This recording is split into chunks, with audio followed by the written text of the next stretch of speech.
Hi అండి, అందరికీ అమ్మాడి వంటలకు స్వాగతం. ఈరోజు నేను ఆనియన్ ఎగ్ కర్రీ ప్రిపేర్ చేస్తున్నాను. 1.5 టేబుల్ స్పూన్ల ఆయిల్లో 2 ఎగ్స్ని పగలగొట్టి అందులో వేసి ఉడికించిన తర్వాత టర్న్ చేసుకొని మళ్ళీ పూర్తిగా ఉడికించి ప్లేట్లోకి తీసుకోవాలి. ఆ తర్వాత అదే ఆయిల్లో మనం కట్ చేసి పెట్టుకున్న ఒక కటోరీ ఉల్లిపాయ ముక్క నుంచి కొన్ని తీసుకొని ఇది ఆయిల్లో వేసి వేయించాలి. ఆ తర్వాత 1 టేబుల్ స్పూన్ కరివేపాకు రెమ్మలు, 1/2 టేబుల్ స్పూన్ అల్లం వెల్లుల్లి పేస్ట్.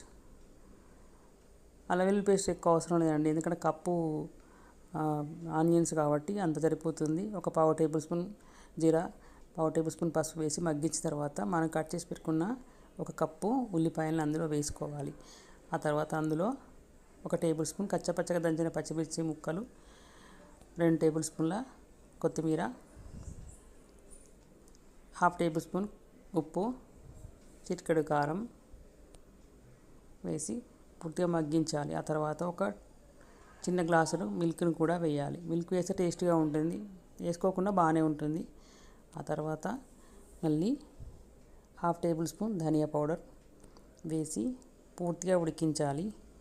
ఇప్పుడు మనం బాయిల్ చేసుకున్న ఎగ్స్ని అందులో వేసి 5 మినిట్స్ ఉడికించాలి మూత పెట్టి. తర్వాత టర్న్ చేసుకొని మళ్ళీ ఎగ్స్ని ఇంకొక 5 మినిట్స్ ఉడికించి దించేసుకొని రైస్లోకి సర్వ్ చేసుకొని తిన్నాను. చాలా బాగుందండి. Thank you.